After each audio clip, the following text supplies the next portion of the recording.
Şimdi bluzumuzun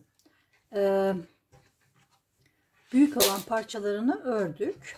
Şurada alt kısmında şu parçaları ördükten sonra bakın yanlarda birer tane, önde ve arkada birer tane olmak üzere böyle üçgenler kalmıştı. Buraları da eğer buranın düz olmasını istiyorsak bu şekilde şurada yaptığımız gibi biraz koyu renkli ördüm, ipim olmadığı için bu şekilde yarım öreceğiz. Şimdi ben bunun 3 parçasını ördüm. Ancak şurada nasıl yapılacağını size anlatmaya çalışacağım. Burada yaparken yine ön kısmından ilmekleri alıyoruz. Değişen bir şey yok. Orta kısmındaki işlemimiz aynı. Sayımız aynı. Sadece bu kenarlarda hem önden hem arkadan birer birer keserek gideceğiz. Şimdi ilmeklerimizi alalım. Şimdi öndeki ilmek alış şeklimiz aynı. 45 tane bir kenardan alıyoruz. Şu orta noktasına gelinceye kadar bu sırada 45 tane ilmeğimizi çıkartıyoruz. 45 ilmek buraya aldıktan sonra bir tane tepe noktası için ilmek alıyoruz, orta ilmeği, ve ondan sonra yine bu sıranın sonuna kadar 45 ilmek almaya devam ediyoruz.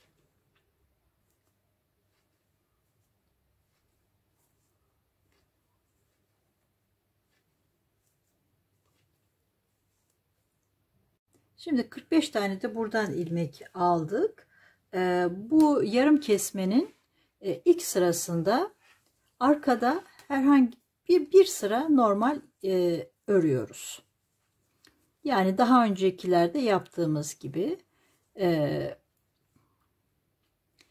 bir sıra haroşemizi ortada bir ilmeği ayırarak bu örme işlemini yapıyoruz. Şimdi sıramızı ördük. Ön kısmına geçtik. Şimdi ön kısmına geçtiğimiz zaman burada kenardaki 2 ilmeği kesiyoruz. Burada hep kesme yapacağız. Ondan sonra haroşemizi örüyoruz. Orta noktasına geldiğimizde daha önceki örgüde yaptığımız işlemin aynısını yapıyoruz. Yani ortada yine 3 ilmeği bir ilmeğe düşürmek, ortada da 2 ilmek kesme işlemini yapıyoruz. Buradaki tek fark, bu kesme işlemini yaparken önde ve arkada fark etmiyor. Önde ve arkada kenarlardan da birer ilmek kesme işlemini yapacağız.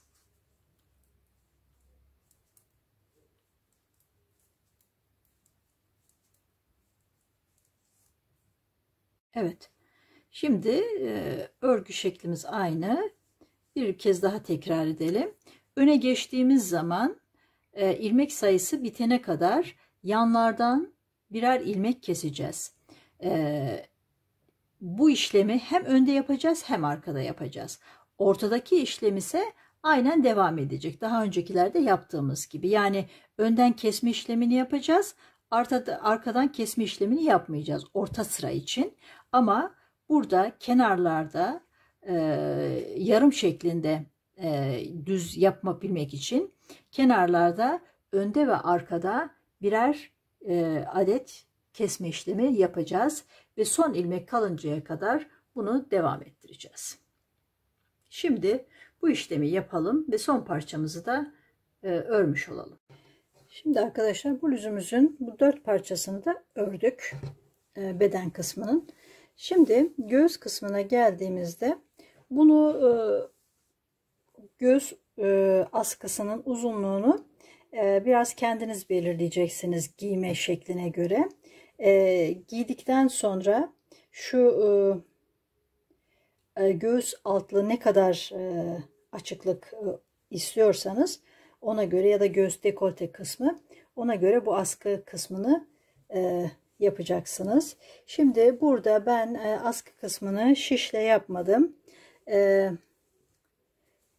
Tığ ile yaptım. Şimdi tığ ile yaparken de çeşitli yöntemler olabilir. Hatta bunlara yapay askılar bile yapılabilir. Şimdi burada bu size kalmış olan bir şey. Ben burada 5 adet yapmışım. Askı kalınlığını. Bunu yaparken herhangi bir 5 tane olacak şekilde bir noktamıza sık iğne yapıyoruz. İlk sırada çakma sık iğne de olabilir, sık iğne de olabilir.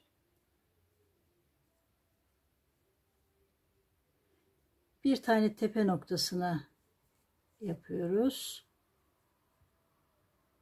Bir tane de böyle diğer yan kısmına olacak şekilde yapıp bunu istediğimiz uzunluğa kadar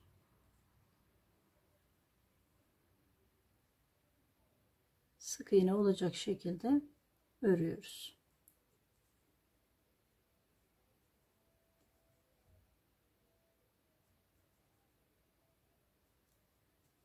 Evet. Bunu bu şekilde sık iğne olacak şekilde belli bir uzunluğa kadar örüyoruz. Bundan sonraki yaptığım işlem, şimdi bakın şurada haroşeler biraz gevşek şekilde oluyor. Bu işlemi bitirdikten sonra şu şekilde kenar kısmına bir sıra kenarlardan şöyle onu göstermek istiyorum. Bittikten sonra özellikle kol altından olmak üzere bu ilmeği alıp sabitledikten sonra hemen batıp ilmeği ilmeğin içinden geçirerek bütün sıralara bu şekilde geçirerek biraz daha o yumuşak olan kısma hafif bir sertlik veriyoruz. Zaten örgüler yıkandığı zaman veya hafif ütüye girdiği zaman kendini biraz daha bırakıyor. Bu şekilde bunun kenarını örüyoruz. Şimdi onu da yaptıktan sonra bir tek bu bluzumuzun alt kısmı kalıyor. Bu alt kısmı tamamen kendimize nasıl düşündüğümüze bağlı. Bunu bu şekilde bırakabiliriz. Bir kenarına sık iğne geçebiliriz. Belli bir bel kalın örebiliriz. Veyahut da bu noktalardan belli noktalardan orta ve yan noktaların şu orta noktalarından her tarafına püskül geçirebiliriz. Bu tamamen bize kalmış. Şimdi ben bu bölgenin de lastik şeklinde öreceğim. Ve ondan sonra bitmiş halini tekrar birlikte göreceğiz. Bluzumuzu bitirdik. Şimdi son durumunu görelim. Şu alt kısmına dediğim gibi biraz ip ince gelmişti. O yüzden hafif bir V'li gibi oldu. Ama bu da değişik. Buradan sadece ilmek aldım. İlmek aldıktan sonra 4 sıra kadar haroşa ya da düz örgü örebilirsiniz. Ben ters örgü ördüm. Biye gibi oldu. Yukarı kısmına geldiğimizde ise askılar bu şekilde. Bu 42 bedene, hatta 42 bedene biraz daha büyük bile oldu. Çünkü örgüler biraz ben buna hafif bir ütü vurdum. Biraz daha vursanız daha büyüyecek. Sarkma yapabiliyor. O yüzden belki 44 bedene bile olabilir. Bluzumuz bu şekilde. Hiçbir yerinde dikiş yok.